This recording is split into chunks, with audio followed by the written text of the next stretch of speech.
علمتنا وعلمنا ما ينفعنا وزدنا علما وبارك لنا في علمنا وارزقنا الإخلاص في القول والعمل كاملا ونسألك اللهم علما نافعا لا ينسى وتوفيقا دائما وصحة وعافية وقلبا خاشعا وصلاة تنفعنا آمين يا رب العالمين.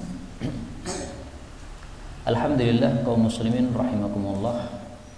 Hari ini 19 Safar 1443 kita lanjutkan tafsir Al-Quran satu hari satu halaman. Kita sudah sampai pada halaman 48 yaitu surah Al-Baqarah ayat 282. A'udzu billahi as-sami'il 'alim minasy syaithanir rajim min hamzihi wa nafthihi wa nafthihi. Ya ayyuhalladzina amanu idza tadayantum bidaynin ila ajalin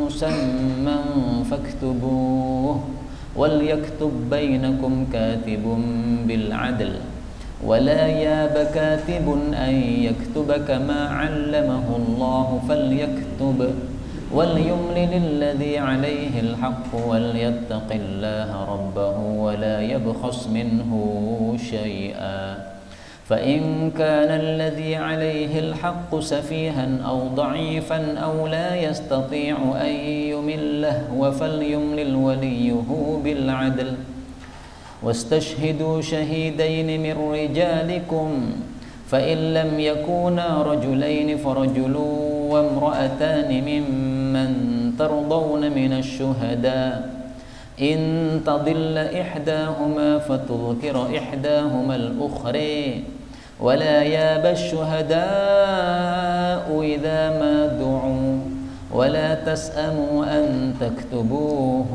صَغِيرًا أَوْ كَبِيرًا إِلَى أَجَلِهِ ذَلِكُمْ أَقْسَطُ عِنْدَ اللَّهِ وَأَقْوَمُ لِلشَّهَادَةِ وَأَدْنَى أَلَّا تَرْتَابُوا إِلَّا أَنْ تَكُونَ تِجَارَةٌ حَاضِرَةٌ تُدِيرُونَهَا بَيْنَكُمْ فَلَيْسَ عَلَيْكُمْ جُنَاحٌ أَلَّا تَكْتُبُوهَا وَأَشْهِدُوا إِذَا تَبَايَعْتُمْ وَلَا يُضَارَّ كَاتِبٌ وَلَا شَهِيدٌ وَإِن تَفْعَلُوا فَإِنَّهُ فُسُوقٌ بِكُمْ وَاتَّقُوا اللَّهَ وَيُعَلِّمُكُمُ اللَّهُ وَاللَّهُ بِكُلِّ شَيْءٍ عَلِيمٌ.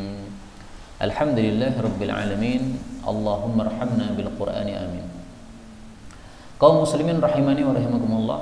Pada satu ayat yang paling panjang dalam Al-Quran ini yang disebut dengan ayat dain atau ayat hutang piutang, ini ada beberapa kata yang bisa dibaca dengan dua bacaan. Yang pertama pada kata-kata wala ya'ba, nah itu hamzahnya boleh diibdal, yaitu diganti menjadi alif, menjadi wala ya'ba ya, supaya mudah untuk pengucapannya sebagaimana biasanya orang-orang Arab pengen memudahkan huruf hamzah karena huruf hamzah dinilai paling susah. Kemudian pada kata-kata ayyumillah huwa, nah ini haknya boleh disukun, ayyumillah huwa kalau disambung ya, tetapi kalau dimulai dari awal harus dibaca huwa, tidak boleh huwa ya, harus huwa.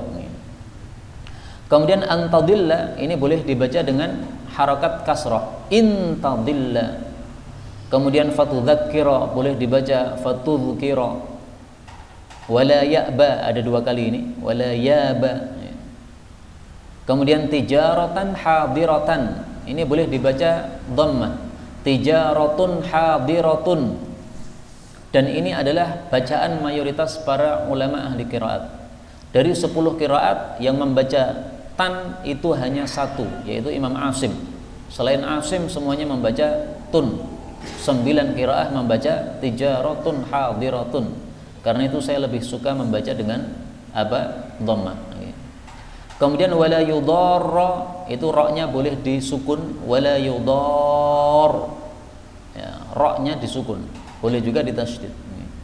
Ini semuanya adalah qiraah mutawatirah yang sumbernya dari Sayyidina Rasulullah sallallahu alaihi wasallam.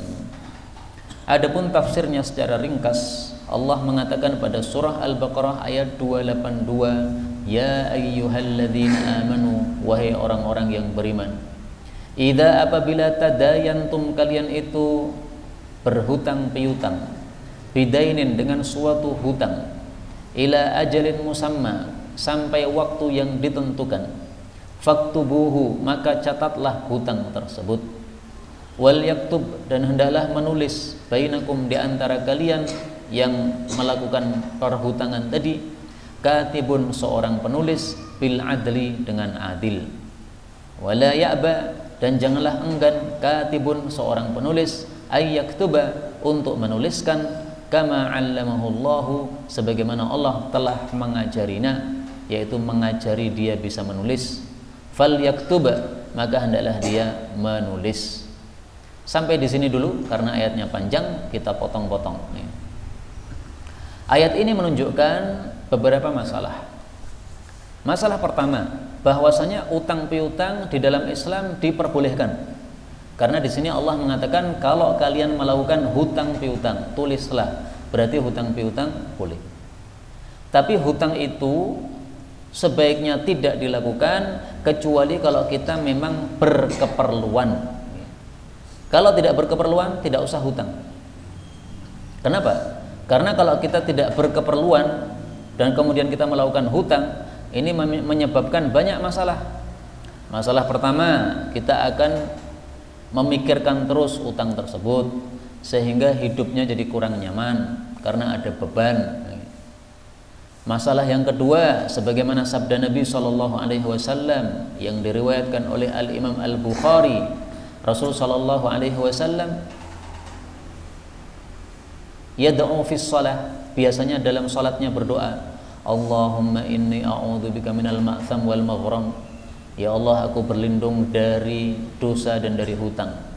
Maka ada seorang bertanya, ya Rasulullah, kenapa engkau sering kali berhutang dari utang, berlindung dari hutang?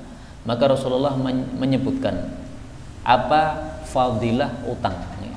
Fadilahnya utang adalah innar rajul idza gharim, seseorang itu kalau berhutang, haddatsa fakadzaba, dia ngomong maka dia berdusta, wa wa'ada fa akhlafa, dia berjanji lalu menyelesaikan janji. Ini fadilahnya utang. Jadi nggak ada fadilahnya. Orang kalau sudah terlanjur hutang biasanya ngomongnya dusta. Kenapa? Karena ditanya kapan ini melunasinya, akhir bulan. Ternyata akhir bulan lanjut terus nggak nambah-nambah, nggak segera membayar. Setelah itu ketemu lagi, gimana? Kok belum dibayar? Oh mohon maaf, ada masalah di rumah. Padahal tidak ada masalah apa-apa. Masalahnya apa? Istri sakit, padahal sakitnya sudah pekan kemarin atau bulan kemarin. Nah, ini bohong lagi, ya. Wa'ada fa akhlafa. Kemudian berjanji menyelisih, katanya akhir bulan, setelah akhir bulan nggak segera dibayar. Ini fadilah hutang sehingga tidak usah berhutang. Dan hutang itu menurut Nabi SAW ada dua macam. Beliau mengatakan ad-dainu dainani, hutang itu ada dua macam. Faman mata wa huwa yanwi qada'ahu fa ana waliyuh. Barang siapa yang mati dan dalam hatinya ada niatan untuk melunasi hutang, maka sayalah yang akan membereskan, kata Nabi SAW. Wa man mata wa la yanwi qada'ahu fadzaka alladhi yu'khadhu min hasanatihi laisa yawma idzin dinarun wala dirham. Adapun orang yang mati dalam hatinya tidak ada niatan untuk melunasi hutang, maka itulah orang yang nanti disuruh oleh Allah untuk membayar kepada orang yang memberikan hutang kepadanya, disuruh memberikan pahala-pahalanya kepada orang tersebut sebagai ganti dari utang yang dulu dia tidak membayarnya. Karena di akhirat sudah tidak ada lagi uang dinar dan dirham. Nah, maka orang yang sudah memberikan pinjaman kepada dia, kalau tidak dikembalikan utangannya, itu berarti zalim kepada orang tersebut. Nah, kalau zalim, maka pembalasannya adalah diberi pahala-pahala dari orang yang zalim tersebut. Na'udzubillahi min syarri dzalik. Dan kalau kita sudah terlanjur hutang dan kita mempunyai hutang yang banyak, susah melunasi, maka ada doa yang diajarkan oleh Nabi SAW. Hadisnya diriwayatkan oleh Imam Tirmidzi, derajatnya sahih. Allahumma kfini bihalalika an haramika wa aghnini bifadlika amman siwaka. Ini boleh dibaca dengan bahasa Arab, boleh juga dengan bahasa Indonesia. Ya Allah, cukupilah saya dengan yang halal dari yang haram, dan cukupilah saya dengan karuniamu dari siapapun selain engkau. Baik, supaya terkesan kita baca nih. Allahumma ikfini bihalalika an haramika wa aghnini bifadlika amman siwaka. Nah, ini doa kalau kita punya utang ya, supaya segera dilunasi oleh Allah Subhanahu wa taala. Karena Nabi mengatakan, maukah saya tunjukkan kepada kamu beberapa kalimat kalau seandainya kamu punya utang semisal gunung Sobir, ini gunung yang besar di Arab sana ya. Yang kamu punya utang semisal gunung Sobir, maka Allah pasti akan melunasi untukmu, yaitu ucapkan doa ini. Tapi bukan maksud Nabi setiap hari hanya tidur berdoa ini saja, bukan ya. Tetap berusaha bekerja untuk cari nafkah, untuk cari duit, bagaimana supaya bisa melunasi. Nah, sambil bekerja itu sambil membaca doa ini, nanti akan dilunaskan oleh Allah Subhanahu wa taala. Dan banyak orang sudah punya utang miliaran tetapi kemudian dilunaskan oleh Allah. Nah, kok bisa begitu? Memang Allah maha segala-galanya. 1 miliar 1 triliun bagi Allah sangat kecil sekali, mudah bagi Allah Subhanahu wa taala. Kun, selesai. Buktinya apa? Buktinya dalam hadis riwayat Imam Bukhari, ada Nabi Ayyub alaihi salatu wassalam, diceritakan baina Ayyubu, ketika Nabi Ayyub alaihi salatu wassalam yaghtasilu uryanan, sedang mandi telanjang, kharra alaihi jaradun min dhahab, tiba-tiba ada seekor belalang dari emas datang kepada beliau. Maka Nabi Ayyub pun mengambilnya dengan bajunya. Maka diseru oleh Allah Ta'ala, wahai Ayyub, bukankah aku sudah kasih kamu kekayaan sehingga kamu tidak perlu kepada belalang itu? Maka Nabi Ayyub mengatakan, bala wa izzatik, betul ya Allah, demi keagunganmu, walakin la ghina bi an barakatik, tapi saya tidak akan merasa cukup dengan berkah darimu. Jadi beliau mengambil belalang emas ini bukan karena haus harta, tetapi karena ini berkah Allah, ini berkah harus saya ambil. Saya senang dapat berkah dari Allah. Belalang dari emas ini jarang sekali. Nah, ini mudah bagi Allah untuk membuat orang kaya. Kita punya utang 1 miliar misalnya, tiba-tiba ada belalang emas nempel di tubuh kita pas kita mandi. Nah, dijual 1 triliun, udah selesai, utangnya malah sisa-sisa banyak, bisa nikah lagi. Baik, maka ringkasnya, hutang itu sesuatu masalah yang kecil kalau kita sudah dibantu oleh Allah Subhanahu wa taala. Kemudian yang kedua, ayat ini menunjukkan bahwasanya hutang kalau waktunya itu jelas maka diperbolehkan di dalam Islam. Ibnu Abbas mengatakan, asyhadu, aku bersaksi bahwasanya berhutang kalau itu terjamin waktunya jelas maka itu dihalalkan oleh Allah. Kemudian beliau membaca ayat ini, idza tadayantum bidainin ila ajalin musamma ya, utangnya itu sampai waktu yang ditentukan. Jadi kalau utang itu tolong ditegaskan kapan bayarnya ini. Utang berapa? 2,5 juta. Untuk apa? Untuk beli motor misalnya. Ditentukan waktunya kapan? Oh, sampai 9 Mei. Nah, ditulis. Makanya di sini Allah mengatakan faktubu, maka tulislah dia. Disuruh oleh Allah untuk menulis. Nah, pertanyaannya, menulis ini hukumnya apa? Menulis hutang ini.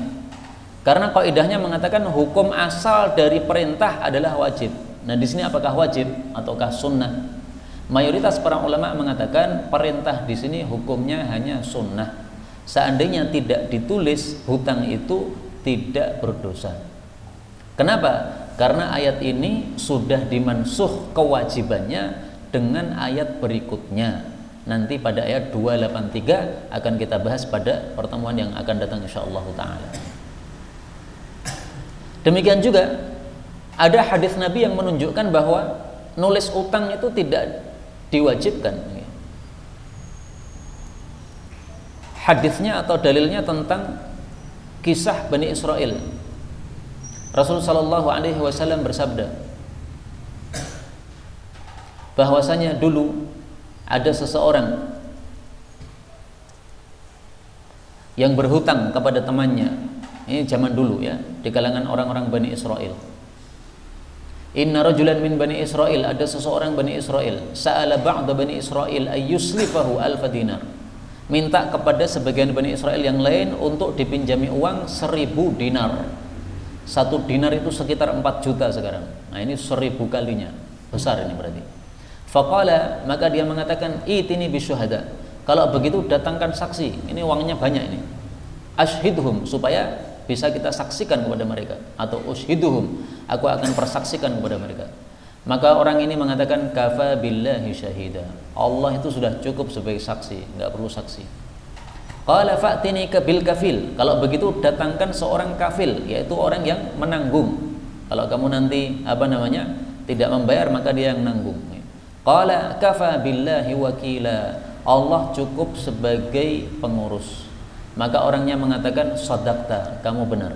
Fadafa'a ilaihi ila ajali musamma, lalu diserahkan utang tersebut kepadanya sampai waktu yang ditentukan. Hadis ini riwayat Bukhari, sahih, panjang ya, tapi saya potong sampai pada kalimat ini tadi. Nah, ringkasnya hadis ini menunjukkan bahwasanya utang tidak wajib ditulis. Kalau kita sudah saling percaya, misalnya dengan adiknya, misalnya dengan bapaknya dan sebagainya. Tapi meskipun demikian, tetap perintah menulis ini tetap disyariatkan. Kenapa? Karena kalau seseorang tidak menulis utangnya, namanya manusia itu mudah lupa. Sehingga kalau dia lupa, nanti jadi bingung sendiri. Wah, dulu utang berapa ya? Sudah dilunasi atau belum? Nah, gara-gara satunya mengatakan sudah, satunya mengatakan belum, akhirnya ada gesekan. Yang dulunya tidak pernah ada gesekan, akhirnya jadi bermasalah gara-gara utangnya tidak ditulis. Maka perintah ini meskipun wajib, meskipun tidak wajib, hendaklah kita lakukan. Tulis hutang, apalagi sekarang gampang kan, nulis dengan apapun juga. Semua kita bisa menulis. Kalau zaman dulu tidak semua orang bisa menulis.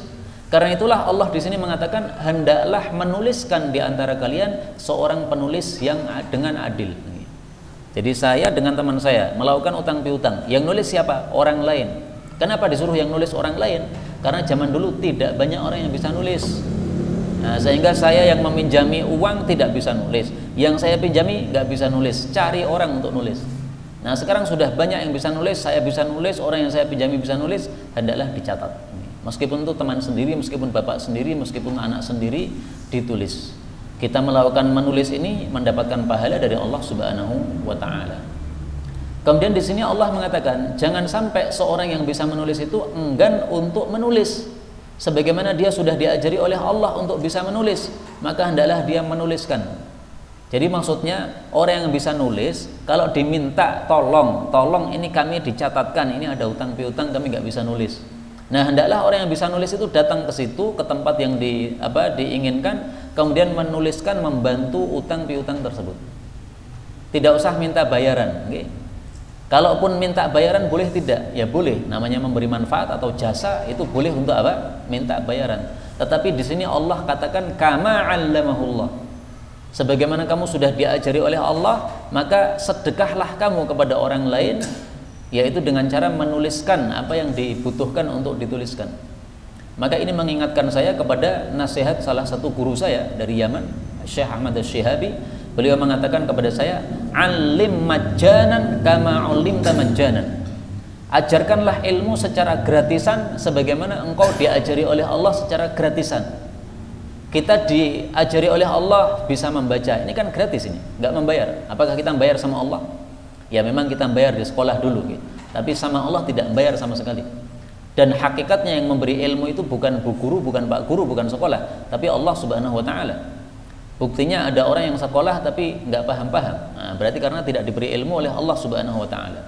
Nah, maka nasihat guru saya ini, mengajarlah secara gratisan sebagaimana engkau diajari oleh Allah secara gratisan. Maka ini kalau kita mengajarkan ilmu agama seperti ini, jangan ada niatan untuk meminta bayaran.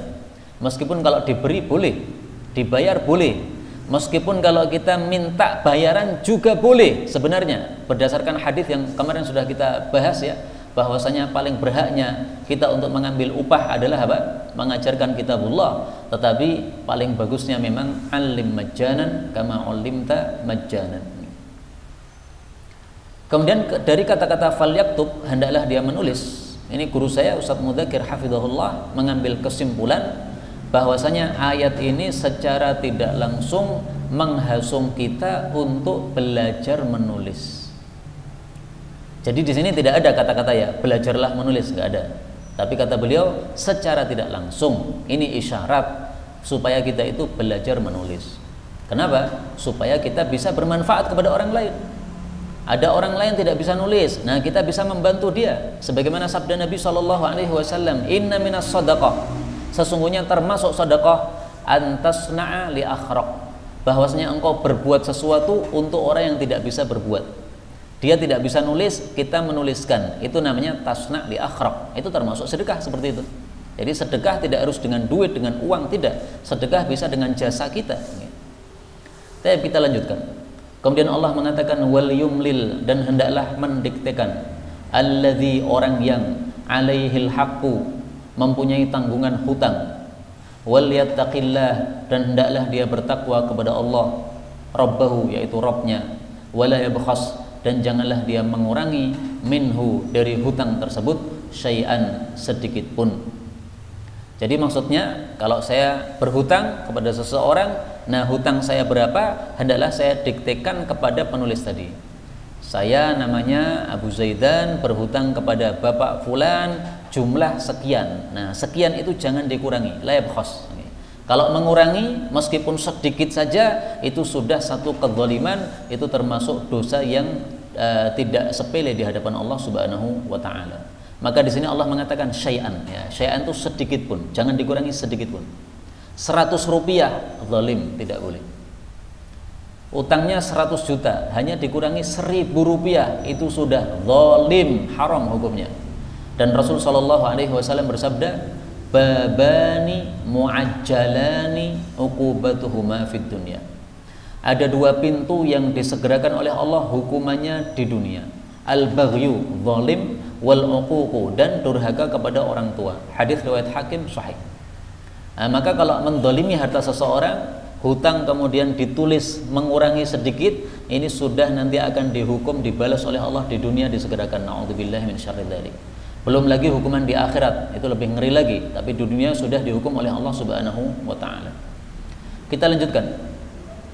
Allah mengatakan fa in kana, maka jika adalah alladzi alaihil haqqu, orang yang atas tanggungannya hutang itu adalah safihan, seorang yang bodoh, au dha'ifan, atau seorang yang lemah, au la yastati'u, atau dia tidak mampu, ayyumilla huwa, untuk mendiktekan dia itu, falyumlil waliyuhu, maka hendaklah mendiktekan walinya, bil adli, dengan adil.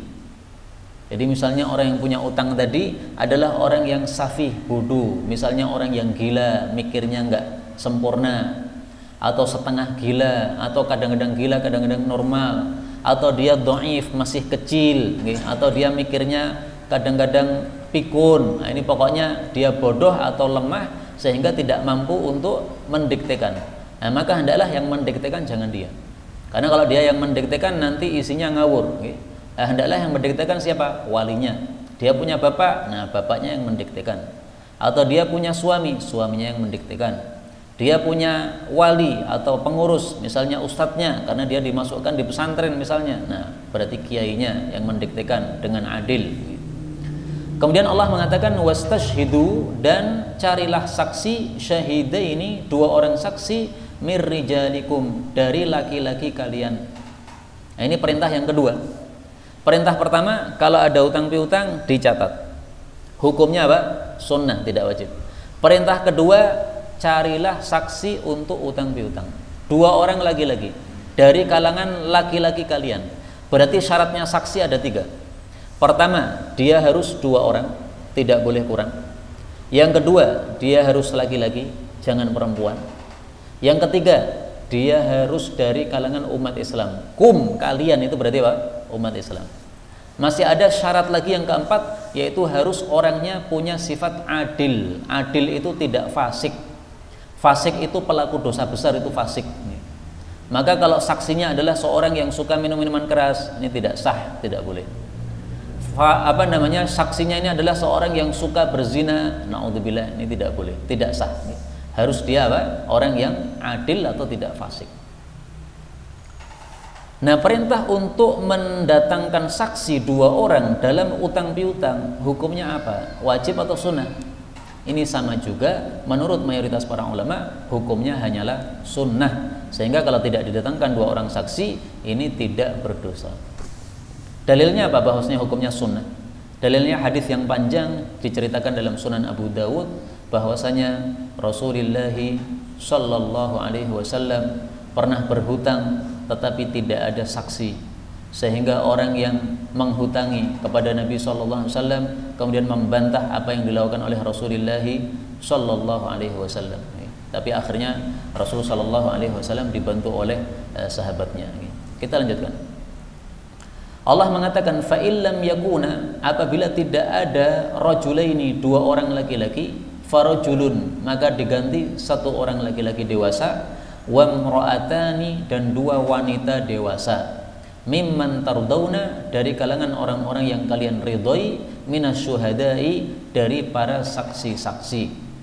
Kenapa wanitanya harus 2 sebagai pengganti dari 1 laki-laki? Allah katakan antadilla, bahwasanya lupa ihdahuma, salah satu dari kedua wanita tadi, fatudhkira, maka mengingatkan ihdahuma, salah satu dari kedua wanita tadi, al-ukhra, kepada wanita yang lain. Jadi boleh 2 orang saksi laki-laki diganti dengan 1 laki-laki plus 2 perempuan. 2 perempuan ini sebagai ganti dari 1 laki-laki. Ada 2 catatan. Catatan pertama, hukum seperti ini boleh 2 orang perempuan menggantikan 1 laki-laki, ini hanya dalam persaksian masalah harta. Selain itu tidak boleh. Saksi zina misalnya tidak boleh perempuan. Harus 4 orang laki-laki saksi, semuanya matanya melihat bahwasanya zakar masuk farji. Itu namanya saksi zina. Makanya dalam sejarah sampai hari ini belum pernah ada saksi zina.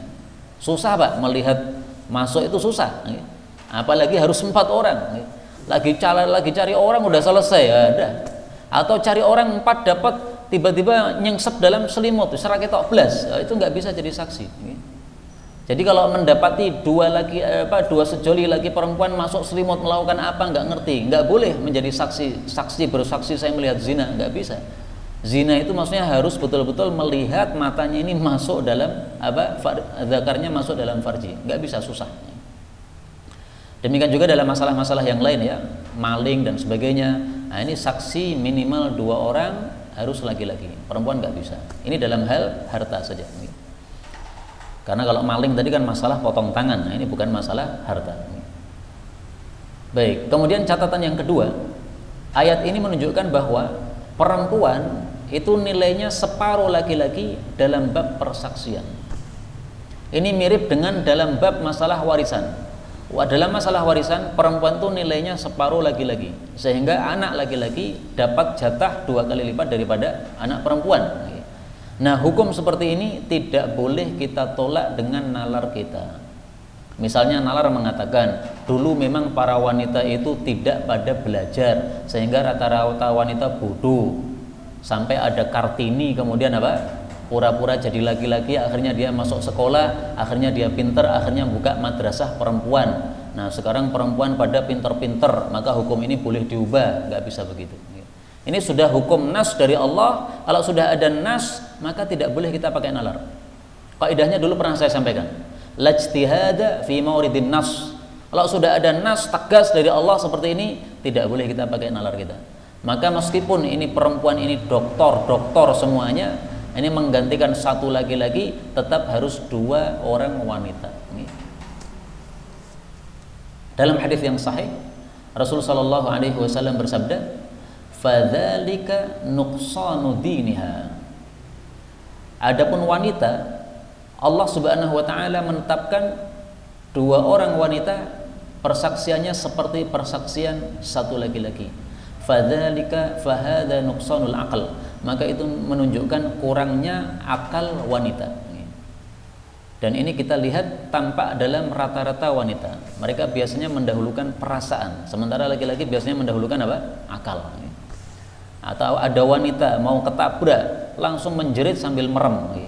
Nah, sambil merem malah ketabrak nanti. Kalau laki-laki pasti mikir gimana caranya supaya ketabrak, diganti. Ini contoh bahwa wanita itu mendahulukan perasaan, bukan mendahulukan akalnya. Kemudian dari kata-kata tardawna, orang yang kalian ridhoi, inilah Imam Syafi'i mengambil kesimpulan berarti seorang saksi itu harus syaratnya dia seorang yang adil, yang tidak fasik tadi. Karena orang yang fasik itu tidak kita ridhoi agamanya. Berarti syaratnya tadi harus 2 orang, harus laki-laki, kecuali kalau tidak ada maka bisa diganti tadi. Kemudian harus muslim, kemudian harus apa? Tardawna, harus orang yang adil, yang tidak fasik. Kita lanjutkan. Allah mengatakan wala yaba, dan janganlah enggan asyuhada'u, para saksi, idza du'u, apabila mereka dipanggil. Maksudnya gimana ini? Dipanggil untuk apa ini? Dipanggil untuk menjadi saksi atau dipanggil untuk menyampaikan persaksian? Nah, di sini diperselisihkan oleh para ulama. Ringkasnya, menurut mayoritas para ulama, kalau kita dipanggil untuk menjadi saksi, maka di sini kita khiyar, kita boleh milih, boleh iya, boleh tidak. Kenapa? Karena untuk menjadi saksi itu mudah, semua orang bisa. Adapun kalau kita sudah bersaksi, kita sudah menyaksikan, kemudian kita diminta untuk menetapkan persaksian tersebut, nah, maka kita wajib untuk datang kalau memang tidak ada saksi lain selain kita. Bisa dipahami? Misalnya nih, ada orang maling. Nah, ketika ada orang maling itu kita dipanggil oleh seseorang, sini. Untuk apa? Saya jadikan saksi bahwa ini si fulan lagi maling, ini sekarang lagi beraksi dia. Nah, kamu datang untuk menyaksikan. Nah, kita dipanggil seperti itu, kita tidak wajib untuk mengiyakan. Kita khiyar, kita boleh untuk oke, kita boleh juga untuk apa? Tidak. Dalam hal ini demikian juga ya. Ada orang mau utang piutang. Nah, kita dipanggil untuk menjadi saksi. Nah, kita boleh mengiyakan, boleh menolak. Tetapi kalau sudah terlanjur kita menjadi saksi, nah pada saat dibutuhkan untuk menyampaikan persaksian kita, kita wajib untuk mendatangi persaksian tersebut apabila memang tidak ada orang yang lain. Bisa dipahami? Baik, kita lanjutkan. Kemudian Allah mengatakan, wala tas'amu, dan janganlah kalian enggan antaktubuh, untuk mencatat utang tadi, saghiran au kabiran, kecil maupun besar, ila ajalih, sampai waktunya. Jadi meskipun utangnya 1000, tulis. Kenapa? Dzalikum, itu adalah aqsatu, lebih adil, indallah, di hadapan Allah, wa aqwamu, dan lebih menegakkan lisyahadah, terhadap persaksian. Kenapa? Karena kalau ada tulisan itu menyebabkan kita tidak lupa. Kalau lupa jadi ingat lagi, maka syahadahnya, persaksiannya jadi tegak. Wa adna alla tartabu, dan lebih dekat supaya kalian tidak jadi ragu-ragu. Nah, sampai di sini sudah selesai. Allah Subhanahu wa taala membicarakan masalah utang piutang. Sekarang Allah membicarakan masalah lain, yaitu jual beli tapi yang cash, yang tidak utang piutang.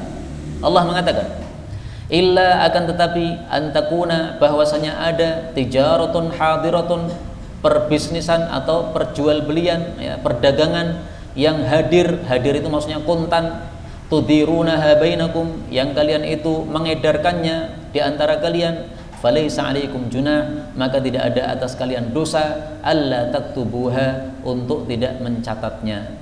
Jadi jual beli yang kontan tidak wajib dikasih catatan atau tulisan gitu. Karena itu penjual seringkali bertanya, minta catatan atau tidak, diprintkan atau tidak. Nah, boleh, nggak ada masalah, karena sudah dibayar cash langsung tanpa catatan, nggak apa-apa. Allah mengatakan wa ashhidu, dan persaksikanlah, idza tabayatum, apabila kalian itu berjual beli. Nah, persaksian dalam jual beli ini pun juga perintahnya menurut mayoritas para ulama, hukumnya adalah apa? Sunnah, tidak wajib. Kenapa? Karena Rasul Shallallahu Alaihi Wasallam seperti yang saya ceritakan tadi, beliau melakukan suatu baik jual beli tanpa ada saksi. Waktu itu beliau hutang ya, tidak membeli secara langsung, dan barangnya pun juga tidak langsung diberikan oleh si penjual tersebut. Nah, maka dalam kasus tadi karena Nabi tidak ada saksi, akhirnya diingkari oleh si penjual yang asal, tapi kemudian dibantu oleh sahabat yang lain, sehingga barang tersebut jadi dibeli oleh Rasulullah Shallallahu Alaihi Wasallam. Nah, ringkasnya, tidak wajib ada saksi dalam jual beli kita. Kemudian Allah mengatakan wala yudhar, dan tidak boleh memadharati, katibun, seorang penulis, wala syahidun, tidak pula seorang saksi. Kata-kata yudhar ini boleh diartikan dengan dua terjemah. Terjemah yang pertama, jangan memadoroti. Terjemah kedua, jangan dimadoroti. Dalam bahasa Arab kalimatnya sama, yudor. Karena asalnya itu yudorir sama yudoror. Kalau yudorir itu jangan memadoroti. Kalau yudoror jangan dimadoroti. Nah, yudorir sama yudoror itu kalau digabung roknya menjadi yudor, sehingga ini mengandung dua makna. Penulis dan saksi jangan memadoroti. Memadoroti contohnya gimana? Nulisnya diawur. Didikte 1 juta ditulis 2 juta misalnya. Nah, ini berarti memadoroti. Bersaksi tidak sesuai yang dia dengar, ini berarti memadoroti. Tapi jangan pula dimadoroti. Bagaimana contoh memadoroti? Para ulama katakan contohnya, saya butuh seorang penulis, saya butuh saksi, kemudian saya paksa tetangga saya, tolong sekarang kamu datang ke rumah saya. Untuk apa? Nuliskan atau untuk menyaksikan. Nah, tetangga saya bilang, saya lagi sakit nih, saya nggak bisa. Kamu wajib datang karena Allah mengatakan wala ya'ba, jangan enggan untuk datang. Nah, ini berarti memadoroti. Dia lagi sakit kok dipaksa untuk datang. Atau misalnya dia lagi ada keperluan, mohon maaf saya nggak bisa sekarang, bisanya besok ya. Kemudian kita paksa, Allah mengatakan wala ya'ba, kamu tidak boleh enggan kalau dipanggil menjadi saksi. Nah, tidak boleh memaksa seperti itu. Itu namanya pemaksaan, itu namanya memadoroti. Jadi sama saja memadoroti tidak boleh, dimadoroti juga tidak boleh. Karena itulah Rasulullah SAW bersabda, la darara wa la dirara. Hadis yang sangat terkenal. Hadis ini diriwayatkan oleh Ibnu Majah. Jangan memadoroti dan jangan pula saling memadoroti. Kemudian Allah mengatakan, wa in taf'alu, kalau kalian nekat melakukan apa? Yang dilarang tadi. Fa innahu, maka sesungguhnya hal tersebut fusuqum bikum, adalah kefasikan terhadap diri kalian.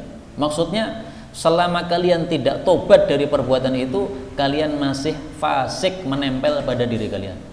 Jadi maksudnya fusuqun lazimun bikum, kefasikan itu menempeli terus pada diri kalian, nggak akan lepas dari sifat fasik ini sampai kalian tobat kepada Allah Subhanahu wa ta'ala. Maka fasik itu definisinya apa? Definisinya adalah khurujun an ta'atillah, seseorang keluar dari ketaatan kepada Allah, itu namanya fasik. Ini Allah perintahkan, Allah larang, ternyata melanggar, ini berarti fasik. Misalnya memadoroti orang tadi, ini fasik. Kemudian Allah mengatakan wattaqullah, bertakwalah kepada Allah, wa yu'allimukumullah, dan Allah akan mengajari kalian, wallahu bikulli syai'in alim, dan Allah itu terhadap segala sesuatu maha mengetahui. Kaum muslimin rahimani wa rahimakumullah, ayat ini merupakan salah satu dari dua ayat yang menunjukkan bahwa takwa itu menghasilkan ilmu. Kalau kita bertakwa kepada Allah, Allah akan kasih kita ilmu. Ilmu apa? Ilmu agama maksudnya. Karena itu siapa yang ingin mendapatkan ilmu agama yang sempurna, hendaklah dia bertakwa kepada Allah Subhanahu wa ta'ala. Dalilnya satu ini. Yang kedua, disebutkan oleh Allah di dalam surat Al-Anfal ayat 29. Ya ayyuhalladzina amanu, wahai orang-orang yang beriman, in tattaqullah, kalau kalian bertakwa kepada Allah, yaj'al lakum furqana, Allah akan menjadikan untuk kalian pembeda. Pembeda maksudnya pembeda antara yang benar dan yang salah. Pembeda antara yang hak, yang batil, yang halal, yang haram. Misalnya dalam masalah vaksin ini, kan fatwanya kan rancu nih. Ada yang mengatakan halal, ada yang mengatakan haram. Nah, bingung kita yang tidak punya ilmu ini. Nah, kalau kita bertakwa kepada Allah, Allah akan memberikan kepada hati kita furqan. Dengan furqan ini kita bisa membedakan, oh yang benar adalah pendapat ini. Dalam kasus pandemi ini ada yang softnya dijarak-jarakkan 1 meter 1 meter, direnggangkan. Ada yang mengharuskan tetap rapat. Nah, kita jadi bingung yang benar yang mana. Takwa kepada Allah, Allah kasih furqan dalam hati, sehingga kita bisa memilah, oh yang benar begini. Mendengarkan dua penjelasan ini, ya, bisa memilah, oh yang benar adalah yang ini. Namanya furqan. Karena itu marilah kita bertakwa kepada Allah Subhanahu wa ta'ala, supaya kita diberi ilmu oleh Allah Subhanahu wa ta'ala yang menyelamatkan kita di akhirat kita kelak. Amin ya rabbal alamin. Wallahu a'lam bissawab. Walhamdulillahi rabbil alamin.